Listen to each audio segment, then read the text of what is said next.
আসসালামু আলাইকুম। চলে আসলাম নতুন একটি রেসিপি নিয়ে। আজ আমি তৈরি করে দেখাবো ধানসিঁড়ি পিঠা। ধানের মতো দেখতে, তাই এই পিঠার নাম ধান পিঠা। খুব সহজে তৈরি, খুবই মজার একটি পিঠার রেসিপি। চলুন তাহলে শুরু করা যাক। পিঠা তৈরি করার জন্য প্রথমেই আমি চুলায় একটি প্যান বসিয়ে দিয়েছি। এবার এর মধ্যে দিয়ে দেব পানি, দিয়ে দেব অল্প পরিমাণে লবণ। পানিতে যখন এমন বলক চলে আসবে, এর মধ্যে দিয়ে দেব আতপ চালের গুঁড়ো। এই পিঠা অবশ্যই আতপ চালের গুঁড়ো দিয়েই তৈরি করতে হবে, তাহলে পিঠাটা খেতে ভালো লাগবে। এবার পানির সাথে চালের গুঁড়োটা খুব ভালোভাবে মিশিয়ে নেব। দেখুন মেশানো হয়ে গেছে। এবার ঢাকনা দিয়ে ঢেকে অল্প আঁচে 2-3 মিনিটের মতো আটাটা সেদ্ধ করে নেব। চলে আসলাম 2 মিনিট পরে। এবার চুলা থেকে নামিয়ে নেব। আমি আটা একটি বাটির মধ্যে নিয়ে নিয়েছি। এবার হাত দিয়ে আটাটা খুব ভালোভাবে মেখে নেব। এমনভাবে মাখতে হবে যাতে আটার মধ্যে কোনো প্রকারের গুটি ভাব না থাকে। দেখুন আটা মাখা হয়ে গেছে। এবার মাখিয়ে রাখা আটা থেকে 1 চিমটি পরিমাণে আটা নিয়ে হাতের ওপরে এমন ডলে ডলে পিঠাটা তৈরি করে নিতে হবে। আপনাদের দেখে বুঝে নিতে হবে আমি কেমনভাবে পিঠাটা তৈরি করে নিচ্ছি।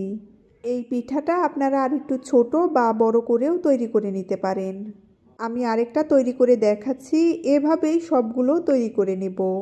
দেখুন এখানে আমি একইভাবে সবগুলো তৈরি করে নিয়েছি। এই পিঠাটা অল্প কিছু উপকরণ দিয়ে খুব সহজে ঝামেলা ছাড়া তৈরি করা যায়, আর পিঠাটা খেতেও কিন্তু দুর্দান্ত লাগে। এবার আমি চুলায় একটি প্যান বসিয়ে দিয়েছি। এর মধ্যে দিয়ে দেব পানি। এবার এর মধ্যে দিয়ে দেব গুড়। নেড়েচেড়ে পানির সাথে গুড়টা খুব ভালোভাবে মিশিয়ে নেব। আপনারা চাইলে এখানে গুড়ের পরিবর্তে চিনিও দিতে পারেন। দেখুন গুড় গলে গেছে। এবার এর মধ্যে বানিয়ে রাখা পিঠাগুলো দিয়ে দেব। নেড়েচেড়ে সব কিছু ভালো মতো মিশিয়ে নেব। এবার ঢাকনা দিয়ে ঢেকে 5-7 মিনিটের মতো রান্না করে নেব।